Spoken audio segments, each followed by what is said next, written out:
Naka-record yan? Up.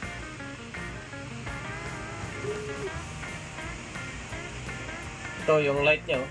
Liwanag. Dim. Ito, flicker. RGB. Ito, wala. Sensor motion din naman to, ah. Oh.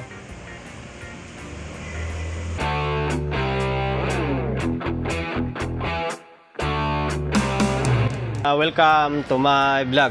Ayun, for today's video. Eto, bali hindi ko na sana gagawan ng content ito. Kasi panay, nagawa na bago gawan ng content eh. Pero siyempre, para kahit pa paano makapagbigay idea tayo. And then, meron tayong content pang araw-araw. Ito, mobbing head na lumilitis. Ito sa gilid eh. Hindi ko lang alam kung anong model ito. Yan, basta lumilitis na nakalagay. Hanap-hanap ko ngayon modelo, parang wala eh. Ito, LED spot 90 watts. So, yung mga issue niya ay ito, display board, blower, fan, defig. Hindi ko alam kung anong sabihin yan. Saltido sa akin to ni pare, and then napala din sa kanya, pina-care off ba or pinadala lang din sa kanya. Yan, mahina yung LED. Pero nung nagawa ko ito, or tinisting ko, is okay naman. Tapos, ito, PMS to nakalagay. Ito yung mga cover niya. Ito yung buong katawan. Sa mga hindi pa nakakita ng mobbing head na lumilitis. Yan. Ito yung pinakalaman loob niya. Nung nakaraan, ginawa natin is nung nakaraan is BIM 230 yun eh. Niyamak na malaki talaga yun. Ito, pala to, maliliit lang.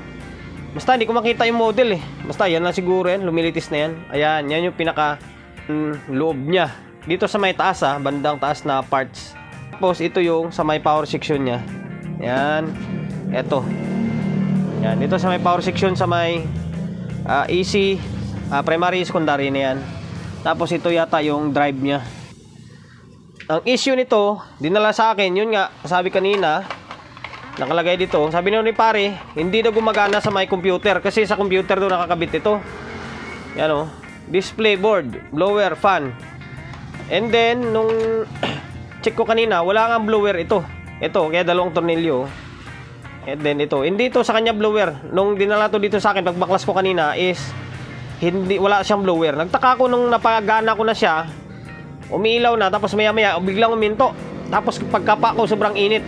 Kaya siguro uminto yung ilaw. Dahil, yun nga, wala ngang fan, no? Baka binaklas siguro nila dahil ito, putol, oh. Yung fan na ito, sakto, meron ako galing sa may amplifier. Yan, ito. Dito galing, oh. Yung ito ay masakit. Hindi siya malaki, oh. Yung pinalit natin ay saktuhan lang. Ang problema, yung hangin niya paloob. Pag binabaliktad mo, hindi siya kasya. Hindi abot yung tornilyo. Na hindi ko alam kung yung fan nito is paloob or papalabas. Kasi nga, wala na eh. Wala na yung sample na nakalagay dito. Pero kadalasan sa mga ganitong unit, kadalasan talaga palabas yung hangin nito. Kumbaga yung init sa loob is higopin niya palabas. Same sa may power supply niya, oh. Nakita niyo yung sulat to, nakalabas oh. Ibig sabihin palabas yan. Ganun din, yung sulat nito is nasa loob. Kaya yung hangin nito is paloob. Okay naman, sinobserbahan ko naman na eh. Na mga after klating oras na umiilaw siya steady, wala na, hindi naman siya nauminto. Kaysa kanina na wala siyang fan, grabe, sobrang init. Tapos, biglang huminto yung ilaw. Siguro dahil nga parang protect na yung dating niya. Ngayon, nung nilagyan ko siya ng fan is nagiging okay. Saktong-sakto lang talaga na meron tayong nakuha na sakto lang sa butas. Sinlaki siguro ng ganitong fan din dati. Hindi lang natin alam kung manipis siya. Kasi yung tornilyo nga, oh, kung pabaliktad, hindi talaga kasya ito. Kasi makapal, oh. Sana kumasya sa may takip mamaya. Problema niyan, hindi kumasya sa takip mamaya. Papakita ko sa inyo. Yan lang naman yung naging issue eh. Tapos dito sa may power supply, okay naman. Maari lang siguro kaya nga nagpo-protect ito dahil nga yung fan is hindi gumagana.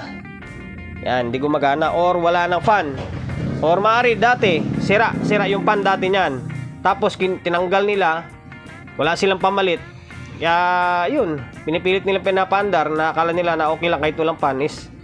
Hindi pwede. ma-overheat siya.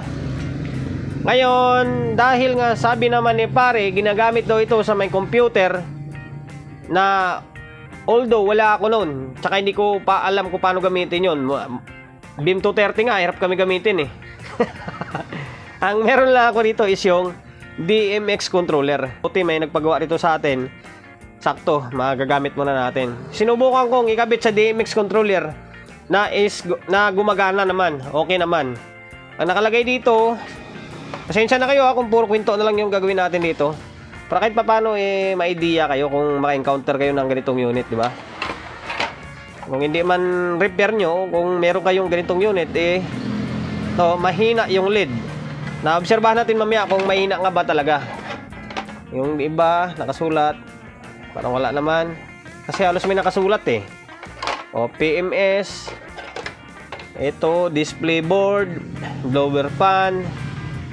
Yan, defect. O, sige, try natin. Ayan, ito, yung DMX controller natin. Plug-in natin. Ikot siya, pre-wheel.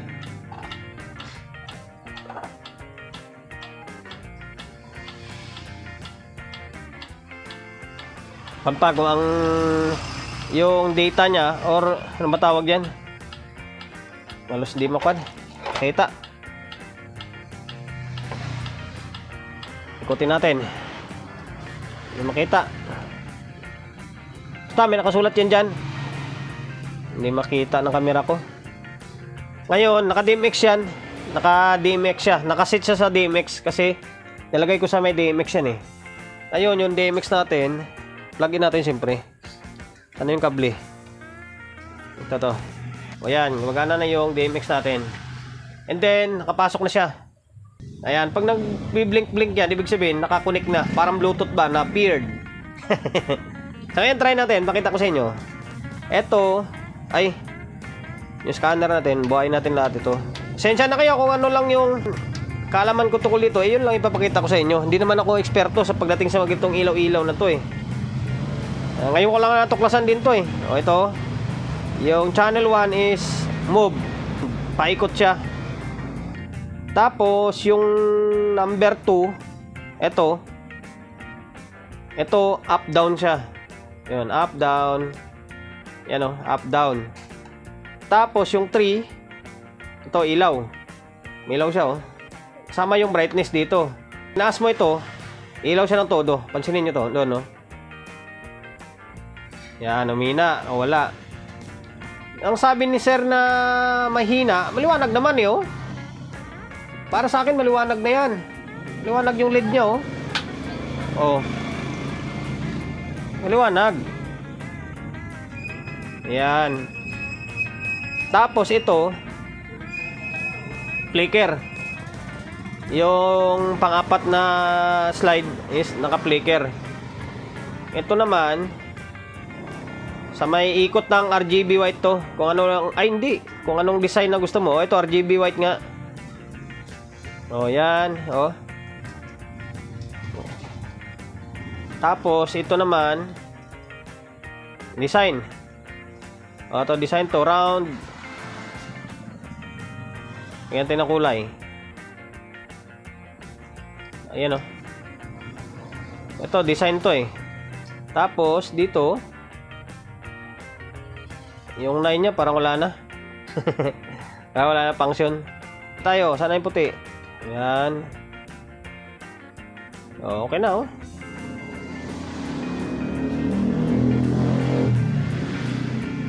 Oh. Tingnan nyo guys, oh. Kung sa liwanag yun. Oh. Itudo ko yung ilaw. Oh, mas lumiliwanag siya oh. Oh, sagad na yan. Baba natin.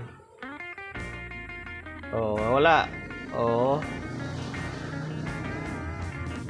Tapos ito yung pan, umaandar na siya oh. Yung andar niyan is paloob. Ana, pumasya yung takip. Yan oh. Pag kinapa mo ito, ngayon makakapa mo na siya. Kanina na grabe, sobrang init. Halos hindi mo siya makapa. Kaya siguro itong thermostat na ito oh. Yan, sensor ng thermostat nakakapa na siya ng init o nasobra na siya sa init, is nag-protect na siya, hindi na umilaw yung ilaw. Biglang tumigil eh. Gumagalaw, nagmo-motion yung motor. Pero yung ilaw, hindi na umilaw. Gumaganyan-ganyan lang siya kanina. Kahit na iangat ko to, hindi umilaw talaga. Ngayon, oh, ilaw na siya, oh. No. Maka-encounter ng ganitong unit. Malay natin, na-encounter nyo. O meron kayong ganito, tapos magkataong sasira, na masiraan kayo ng, kumbaga, huminto. Bakit ayaw na umilaw yung ilaw? Akala nyo pundi lang. Eh, yung pala, pagsaksak mo ba, una, andar, tapos maya uminto. Akala mo may problema. Baka yung pan, obserbahan nyo. Baka yung pan is hindi na umaandar. Tulad nito, yan, nilagyan ko lang ng pan siya, oh. Paloob yung andar nito, na okay lang naman yan. Lalabas lang naman kusa yung hangin yan. Importante, mabawasan yung init ng heatsink na to. Kasi dito nakalagay, dito pala nakalagay yung ilaw. Yan, oh. Ilaw yan, eh, oh. Tapos, sa likod nito is yung heatsink. Na importante yung maganda nga siguro dyan kung mataas na amperahe ng blower, eh. Mga 0.30 siguro, para mas malakas yung hangin, mas maibsan pa yung init. Okay. Nakala ko sa power section tayo titirada, or kaya dito sa may pinaka, ano tawag yan, sa may CPU. Okay naman, eh. Yan, oh. Oh, tabi ng CCTV natin, oh. Kaya natin ng kulay. Flicker to. Ito yung kulay niya. Green, blue,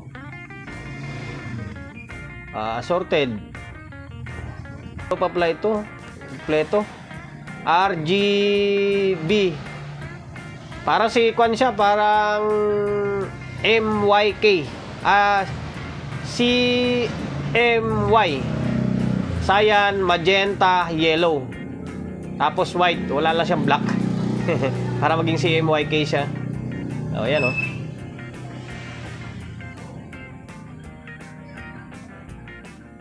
Oh. Hanggang dito na lang yung walang kwentang vlog natin. Para kahit papaano, eh, meron tayong content. 12 minutes, pwede na yan. Hanggang dito na lang. Moving head na lumilitis, nag-overheat, nalagyan natin ng fan, okay na. Ayun, promotion, bago tayo magtapos, siyempre, shop natin, always on the go na, 24/7. Number 41, Don Julio, Gregorio Street, sa Oyo Road, sa Oyo, Quezon City. Social media pages natin, so mga hindi pa napag-follow, paki-follow, hindi siyempre paki-share ng mga walang kwentang video natin sa may Facebook, YouTube channel, so hindi pa nakapag-subscribe, pag-subscribe, like, share, and then siyempre pakihit ang bell button sa gilid para updated ka sa mga susunod na video na i-upload ko. Ingat, God bless, and then peace atin lahat.